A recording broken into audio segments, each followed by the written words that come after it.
Hey guys, Lex here, back with more of the Great Ace Attorney. Last time we found out the Red-Headed League was involved somehow, and we're about to interview those two guys we got arrested yesterday. Anyway, yeah, let's continue. 2nd of November, 12:33 p.m. The Old Bailey Defendants Antechamber. Oh, there you are, Otto. What kept you, my dear fellow? Oh, hello, Mr. Sholmes, Gina. Sure about what you said in there? With the boss, you know, actually died the day before. Pretty hard to swallow. Yes, I was shocked by the revelation too, Gina. As was I. Possibly more shocked than both of you. It's not a competition, Mr. Sholmes. But I was more shocked than all of you put together. This is the autopsy report in question, is it? Yes, it's strange that there's no time of death noted. I suppose there's a simple explanation, or perhaps it was a deliberate omission. Oh dear, it was deliberate. Puts me in mind of the last case we worked on, with Dr. Scythe. I know. Anyway, it seems that on the day before Lord Van Zieks discovered his body, Inspector Gregson was investigating the Red-Headed League, so perhaps something happened with them. Come to think of it. You had trouble with those League men too, didn't you, Mr. Sholmes? You were taken in by their trick? No. Naturally, I wasn't taken in, as you put it. My sleuth-hound interest was merely piqued slightly by the rare scent of a weekly 4-pound income. And that scent masked the underlying scent of deception, I suppose. Two criminals in question are the pair we saw being arrested yesterday, aren't they? Okay. Mr. Sholmes is reading. Alright. That's right, Suze, and it was me what took 'em in. Thanks to a tip-off by a good law-abiding citizen. Indeed, yours truly. So it's going to be that pair in the witness stand next, is it? Something doesn't quite make sense to me, though. The day before Inspector Gregson was found, you hadn't had trouble with the Red-Headed League yet, had you? Or would the inspector have been investigating them? Well, the likely explanation would be that Gregson's own sleuth-hound interest was piqued by the rare scent of a weekly 4-pound income. Not Tom with the same brush as you, Sholmes. Yes, well... And there's the whole issue of Inspector Gregson being investigated by Lord Van Zieks for some reason. The Reaper, the Red-Headed League, Inspector Gregson, Lord Van Zieks. And Kazuma. Feels though he knew we'd arrive at this point somehow. Gosh, I think you're right. What's he really trying to achieve here today? All the answers will soon be revealed. Observe the time, my dear fellow. The recess will be over shortly. Yes, you're right. Kazuma was determined that he should be the one to prosecute this trial. And was determined that I should take the defense. So what is it that he's hoping to make me see, I wonder? I get the feeling we're a long way from the end of this trial yet. Are you ready then, Mrs. Sato? Yes. The bailiff didn't even say. 2nd of November, 1 o'clock p.m. The Old Bailey Courtroom.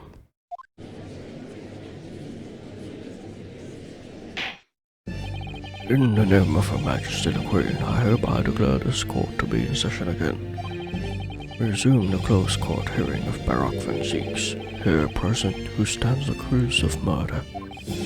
Now then, Prosecutor Asogi. My lord. Have you summoned witnesses as requested? Yes, the 2 members of the Red-Headed League who planned and carried out this deception.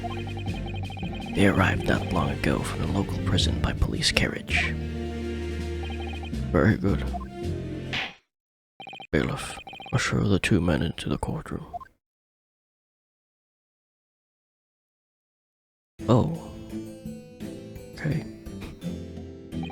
These 2 men are currently being held by the police on suspicion of attempted extortion. You may omit your occupations, but state your names now for the court. I am Fabian De Rosso. a descendant of the great De Rossi family from Nice, en France. And my name is Peppino De Rossi. I am the third son of the great Familia De Rossi, the landowners from Napoli. The two men first became acquainted at boarding school for European nobility. Those who graduate from Temsic are the future leaders of Europe. But do you have any idea how boring it is to be born with noble blood? Although, I'd make it my mission to get the better of the world by employing the little grey cells of my brain. That is all I'm trying to do, huh? So, that's the only reason for this whole grand deception you've been carrying out? You could say that. Not bad, eh? Yes, grand ideals, but the petty plans. This strange combination is the charm of the hilarious brothers. See, Capo? Listen to me, Peppino. I have two things to say to you. Che? Are you about to tell me about your grandy anecdotes? Evivia. Firstly, I want you to stop calling me this capo. And secondly, we are not the hilarious brothers. This is serious business. Chipello. There it is. The capo's trump card. The furrowed brow. It is deeper, Capo. The furrow and meaning of your words. The court has been led to believe that under the banner of the Red-Headed League, you have conspired to swindle money from unsuspecting members of the public. Is this true? Oui, c'est ça. And what exactly was the nature of this deception by which you plan to defraud? Hello, I will explain it. No, Capo. Leave it to me. As you see, we both have a vivid red hair now. At school, we were teased for this without pity. A Capo here. He was many times behind the schoolhouse crying like the Trevi fountain. Where these dogs?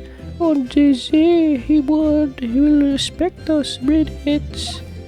Every night he would bury his head in his pillow and C'est bien, Peppino, enough. I will explain the rest. The first step was the newspaper advertisement.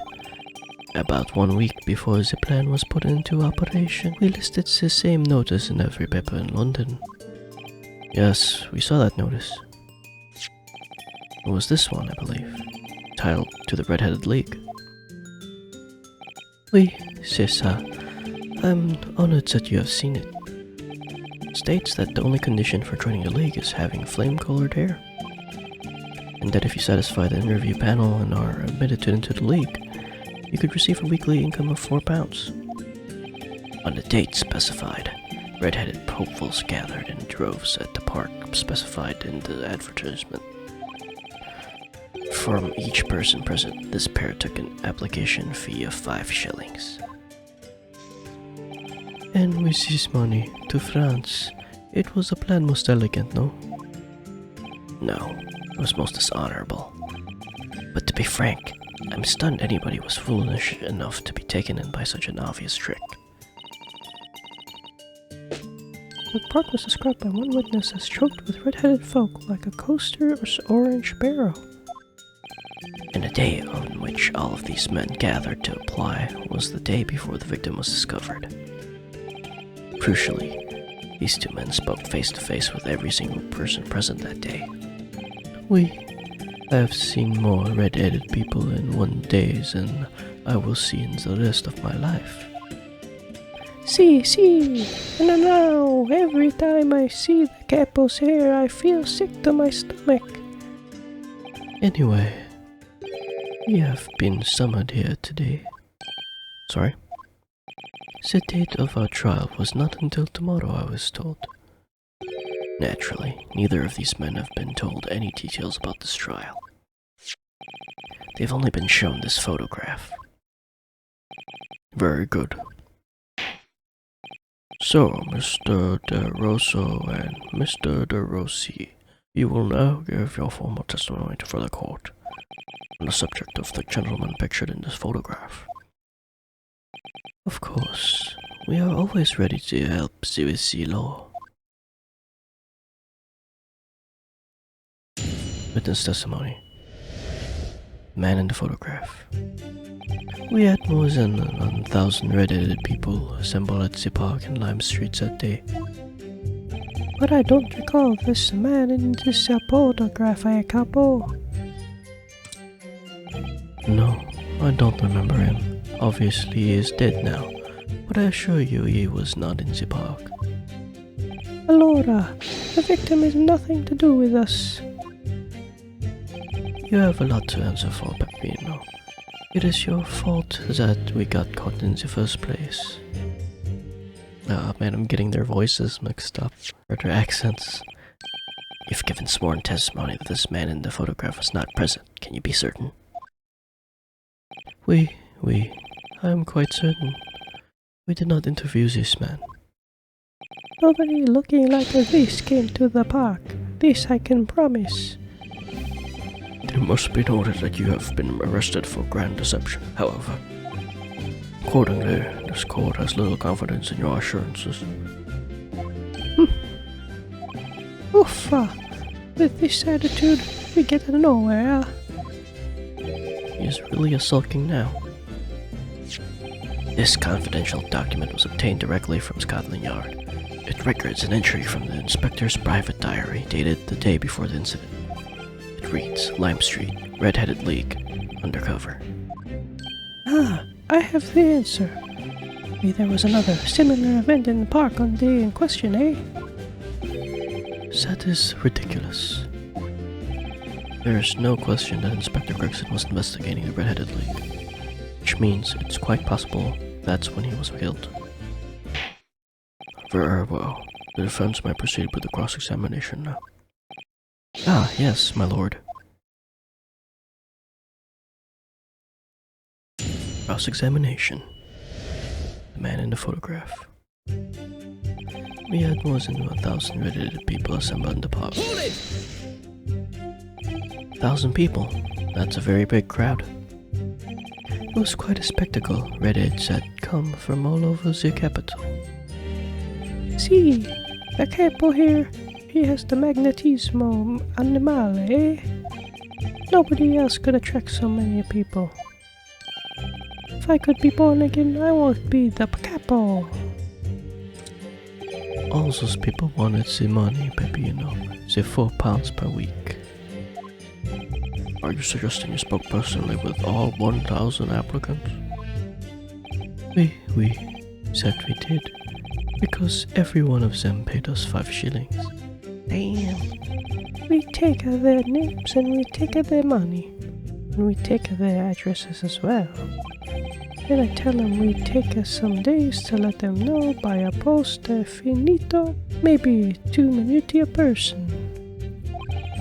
We start early in the morning and we stop late in the night. So, you earned 5,000 shillings in one day? That's a small fortune.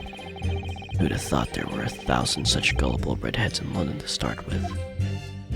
One of whom was a great detective with chemically altered hair. But I don't recall a man in this photograph. He doesn't look at all familiar? No, I don't think so. And this is a wig, eh? He was trying to trick us. I do not like the people who are trying to trick the other people. Says the con artist. If between them they interviewed 1,000 people with red hair, it would be unreasonable to expect them to remember every face. No, signore. I may be small, but my memory is very large. I never forget a thing. In my opinion, I do not think this man was in the park. But he's not going to give the court a definitive, it seems. Hey, Capo, you didn't see a man like this, huh?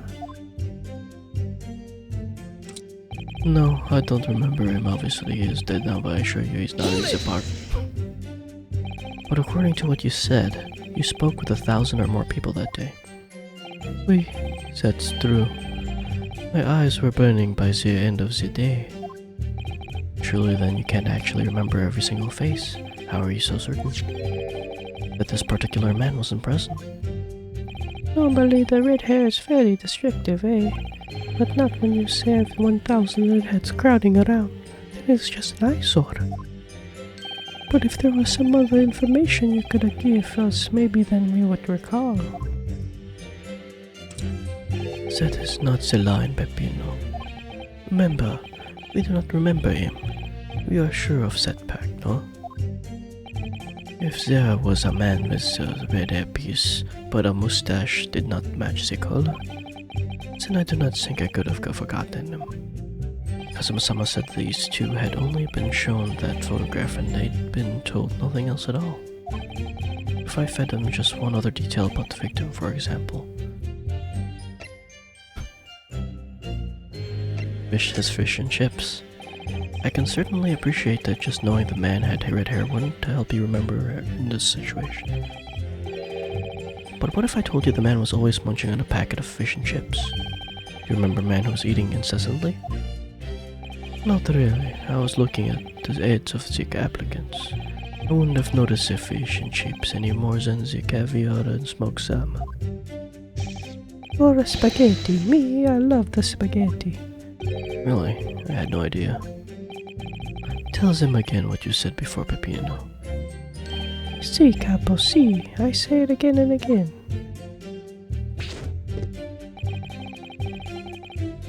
Okay, let's do that again. Hold it! And not pick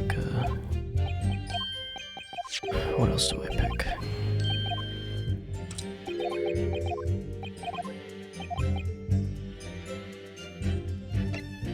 Profession? I certainly appreciate that just knowing the man had red hair wouldn't help you remember in the situation. What if I told you the man in the red hairpiece was actually a detective? Is the man in the photograph a detective? Yes.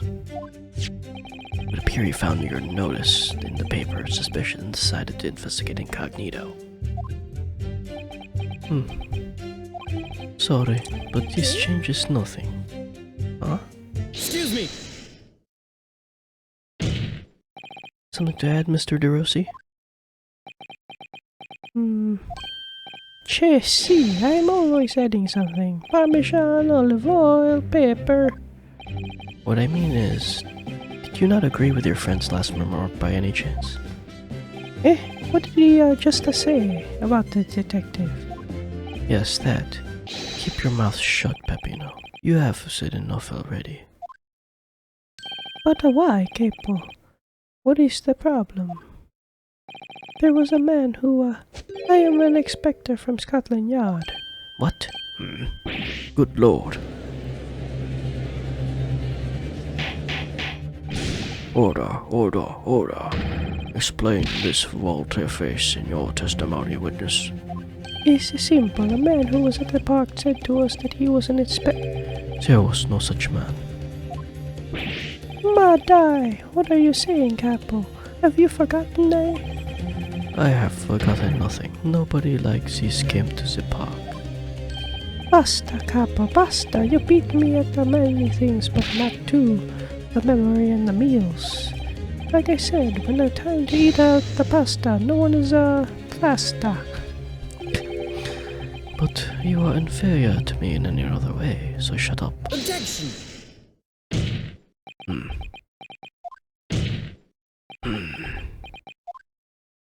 Oh. Troop Todd, the damage is done. Indeed it is, sir. There was a man who came to the park, and he said he was an inspector from Scotland Yard. However, he looked nothing like the man in the photograph. He was someone else. How can you be so sure? Because, to start with, His face was completely different. See, it's true. The man who came was a younger. His face was a clean shaven, his eyes were sad. He was a chin, was thin. No resemblance whatsoever then. Anyway, I was not going to be fooled. I took the obvious precautions and said to him, "If you are really a detective, show us the proof." See, the capo here, he doesn't take no nonsense, eh?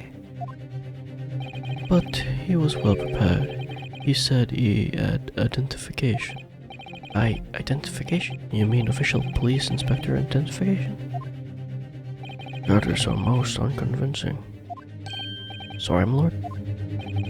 Counsel, no incognito inspector would offer his identification for inspection. It's quite out of the question. Definitely. Why would he expose his true identity? Clearly the papers were fake. Certo, capo. You are a genius. As we say in Italia, it takes a thief to recognize another, eh? And what happened to after he announced that he was a detective?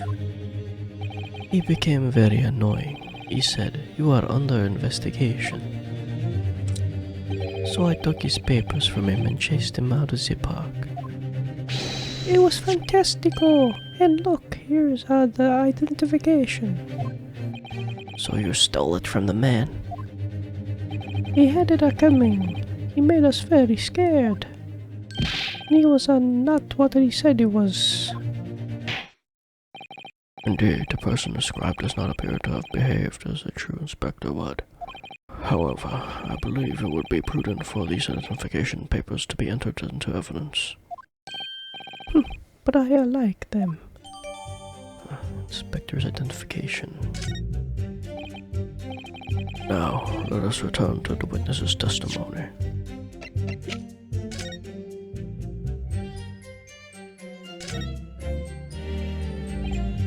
Well, I suppose we should see what this inspector's identification looks like. And no picture. 997. Yes, it definitely looks fake, doesn't it? Out of interest, what name is Kevin? Probably just some plucked out of there. It's Tobias Gregson. Wait, what? The Scotland Yard insignia. Looks genuine to me. But how? The department and identification number details are all correct as well. Since when have you known those? Do you mean to say? I know it seems incredible, but yes. I think this is a genuine identification book issued by Scotland Yard. That's unbelievable. This is the real thing after all?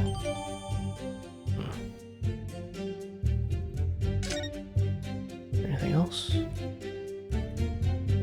Nope.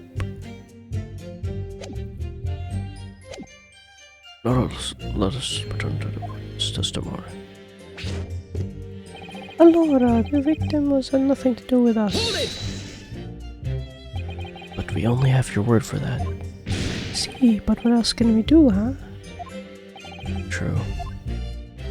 Uffa, we are not having much of fun these days. First we are arrested, then we are shown the horrible picture of a dead man, and now you question every single thing I say. We are the victims here. Eh, capo? No, we were carrying out a plot to swindle hundreds of innocent people. You had to bring that up, eh? It's not fair. Eh, capo? You have a lot to answer for us. Hold it! What do you mean by that? Cavallo, you promised not to say, capo. After we had taken all the monies that day, we should have left the country. That was my plan. I left the purchasing of the tickets of the ferry to Dunkirk to my companion there. But he bought them for the wrong day. Oops. See, but it's an easy mistake to make, the 31st. Oof, I have no sympathy for you. We were all day late for the boat because of your stupidity. And this is only because of this that the so-called great red-headed detective caught us. Capo, you know what I think? I think the work of God is a holy punishment, eh? Peppino, for the last time. This is not only punishment, this is only your fault. Ah, Don't blame God for your unholy mistakes. You are making me sick with the anger. maybe I make a mistake, but when it is time to eat the pasta, no one is a fasta.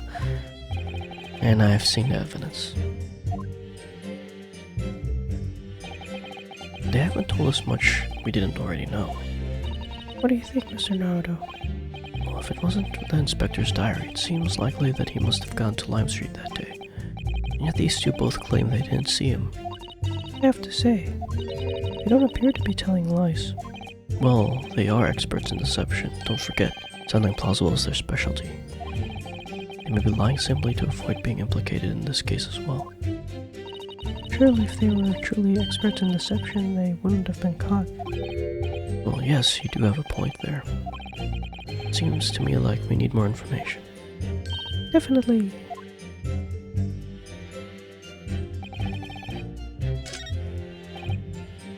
Do I do this again? Hold it!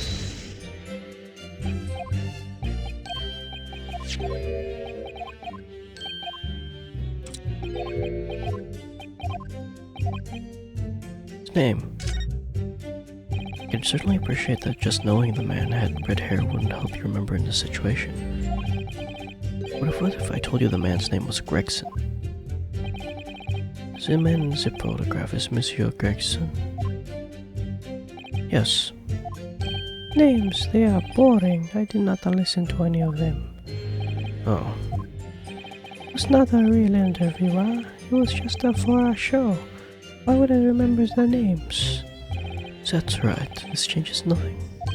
The man in the photograph was not there, as we have already said. I see.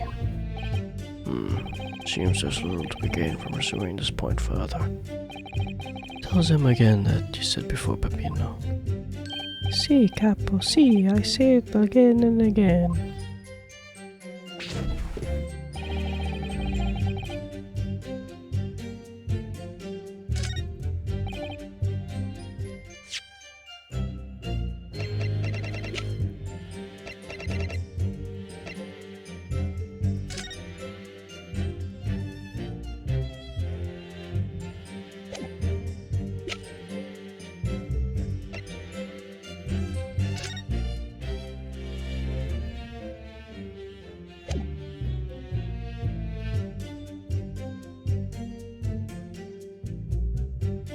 I just present this? Objection! Okay.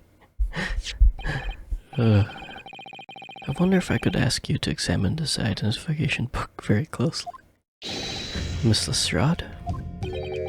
Why, Miss Lestrade? What is your intention here, Counsel? Is this really a fake or is it genuine? That's the question. We can't answer ourselves. Objection! Don't be ridiculous. No Scotland Yard detective would allow his or her identification to be stolen. Hold it. That is the boss's, no question about it. Can't be. As I suspected. The undercover detective who attended the Red-Headed League's involvement that day in question was the real Inspector Gregson, carrying out an incognito investigation. So low.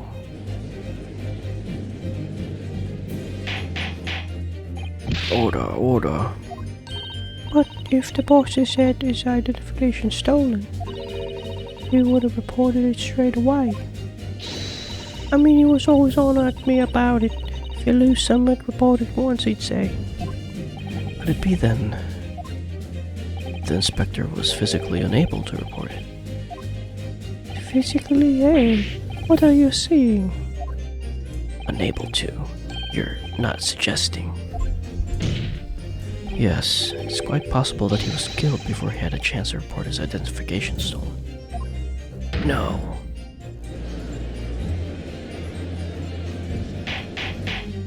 Order. Defense points that the victim was killed the day before his body was discovered, at a different location. Do you two have anything to say about that? Wait.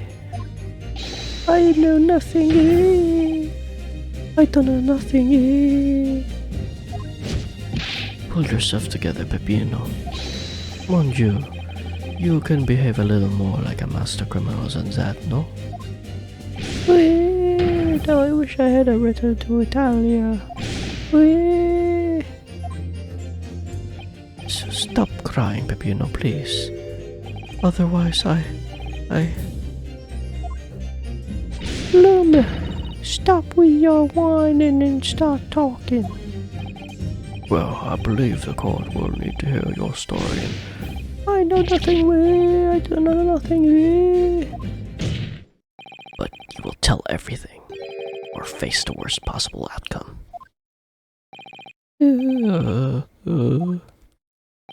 You will try your ties and testify again about these identification papers and the precise circumstances under which you came by them. For crying out loud. I know, right? Witness testimony, the detective and the identification. The truth is, we took him prisoner and kept him in for the night at our secret hideout. Even though I didn't think he was a real detective, I was so scared to let him go that day, just in case. We took the man's identification from him and shot at him in the next 2 hours. There might have been a little tussle, but we did him no harm, and the next morning we let him go. We spent the night in a nice room. It was nothing like a prison, really.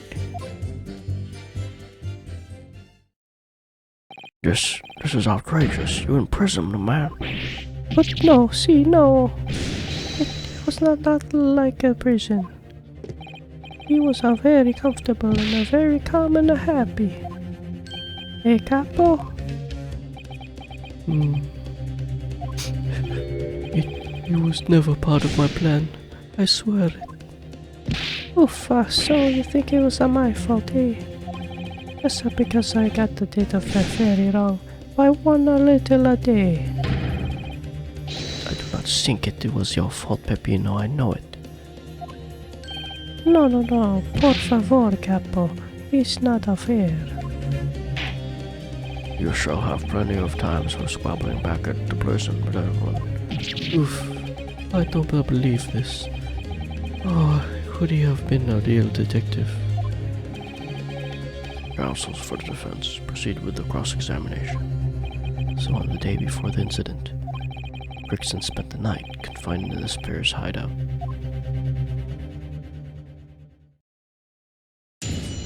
Cross-examination. Detective and the identification. The truth is I took him prisoner and blah blah blah. Do you realize what you're saying? You have to believe me, I never intended for that to happen. And I'm sure the detective would not intended it either. Do you think? But there was nothing else I could do. See, nothing else. This was the first time for the capo. He was at the end of its wits. I have told you before, Peppino. That is not the way to describe a criminal mastermind. What about this hideout of yours?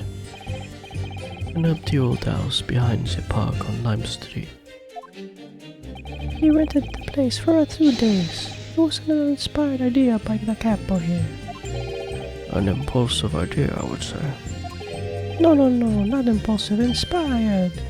Capo. What am I supposed to say to that, Peppino? And it was the house described that you'd confined Inspector Grexit, was it? But you have to remember, I was under the impression that he was a pretender, not a real inspector. That doesn't quite add up, though. If you didn't think the man was a real inspector, there would have been no reason to take him prisoner, would there?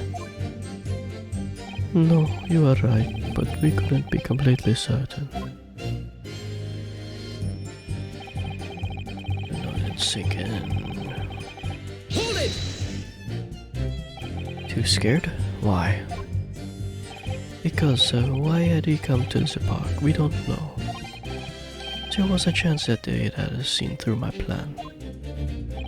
And if it was the case, he would go straight to the police station to blow out the whistle on us. If he was just a feigning to be an inspector, he was up to no good, huh? Without a doubt, I think most people would agree. It is you two who were up to no good. Well, see, you may be right. Capo? The point is, we have not able to escape from England immediately. That is why we had no choice but to take the man prisoner. What I don't understand is why the inspector felt the need to show you his identification in the first place. See, I ask myself the same question. We were writing down the names and addresses of all the people who we took 5 shillings from that day. I have forgotten what name he said, but the address it startled me. See, address Scotland Yard, Homicide Division, he said. What? He probably didn't like your face, Peppino. Anyway, I was not rude, I just politely asked him why he had said it. And that's when he started to say he was an inspector. Not long afterwards, he took out his identification. Was Inspector Crickson playing at? Tell the court what happened next. You took him back to your hideout, you say? See, we did. Hold it!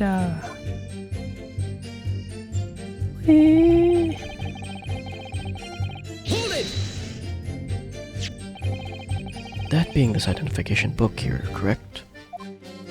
See, that is the one. What made you believe that was a forgery? Was never a real one, of course. But he was so suspicious, this man.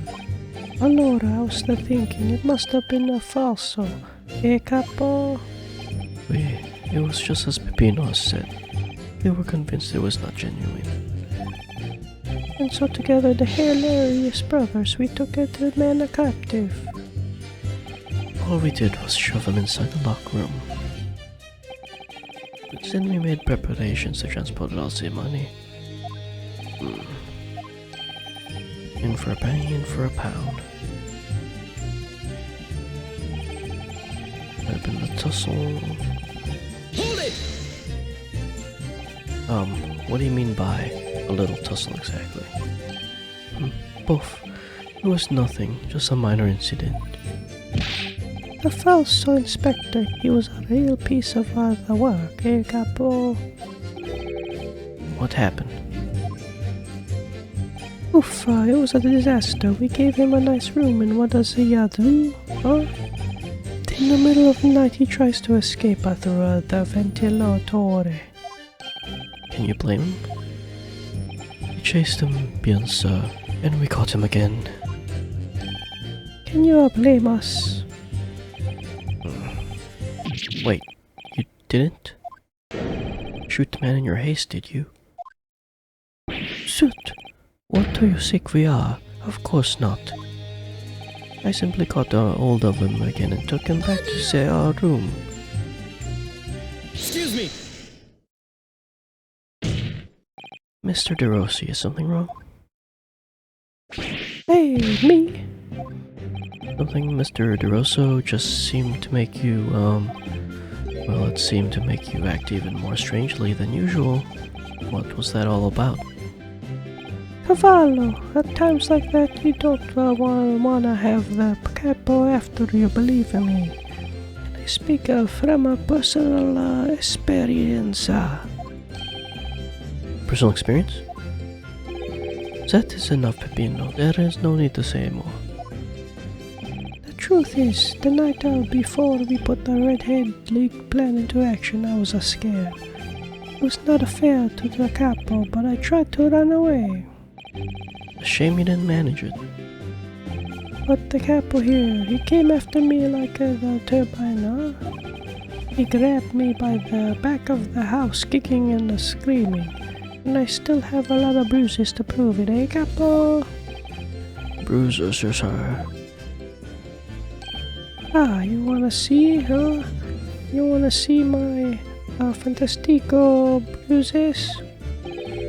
That is enough, Peppino. No one wants to look at any part of you. What does it do? I show you or I don't? I show you or I don't? You do, now. Allora, if everybody wants to see, then I do it. Ecco, you see, it's still very visible, eh? That red ring around your neck. You got that when you were dragged back into the house? See, the capo sometimes he is very rough. I said that's enough. Peppino's neck has nothing to do with what we are talking about here. You have my word. Yes. Where's your opinion, counsel? About this red ring around Mr. De Rossi's neck, I wonder, does it matter? It's important. Mr. De Rossi, I'm going to have to ask you. Amend your testimony with details about the mark on your neck. Hey, capo, you see, everybody is interested in what I have to say, huh? Not in a good way.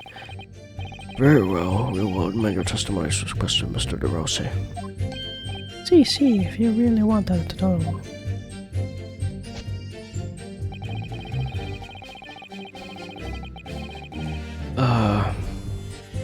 Hold it! Are you saying that red mark was caused by? See, a big collar made from the leather. A leather collar? Is this true, Mr. De Rosso? What? We had Saint Bernard when I was younger. It is a souvenir from that time, with a very strong chain. Strong chain. And you put that around your friend's neck? I am sorry, I was so angry that he was leaving me alone. You did not have to tie the chain to a leg over the bed, though, huh? I would not have tried to run away. You didn't do that to Inspector Gregson as well, did you? Treat all the people equal, is that the capo's motto, eh? It's starting to sound a lot more like a prison after all, son. The capo is tough, but the capo is rough. I shouldn't have done it. So, the following morning, when you released the inspector... He had a red thing around his neck, just like me. Peppino, s'il vous plaît. Leave it now. Oh, you know, the capo here, you don't wanna tangle with him, eh? But the inspector is not so bad. Whee!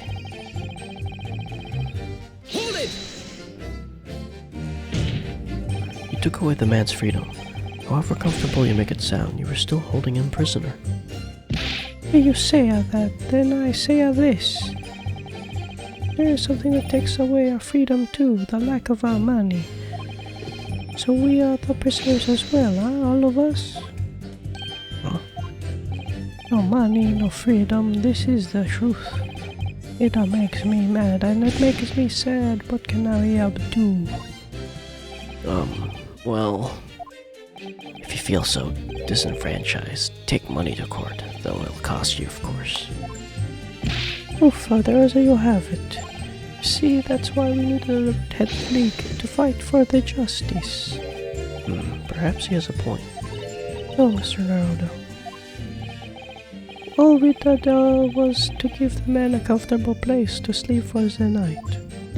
And you say it was a prison, huh? Perhaps he has a point again. No again, Mr. Naruto. You should have heard him snoring.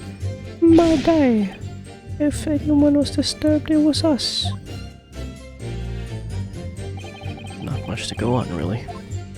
Your testimony does make me wonder, you know. But this pocket watch belongs to the inspector, I mean. Ah, yes, the one he treasures so much, apparently. It was confined but not resisted, as the witnesses are implying. He would still have been able to wind this watch. It's very true, yes. Did Inspector Brigham actually die while he was being held captive by these redheads? Probably not. In which case, it's possible that these two young men are responsible for Inspector Gregson's. To be honest, I find that hard to believe. Perhaps we should try to find out exactly what happened. Very wise, Mr. Naruto, yes. Oh man. The truth is with the commissioner.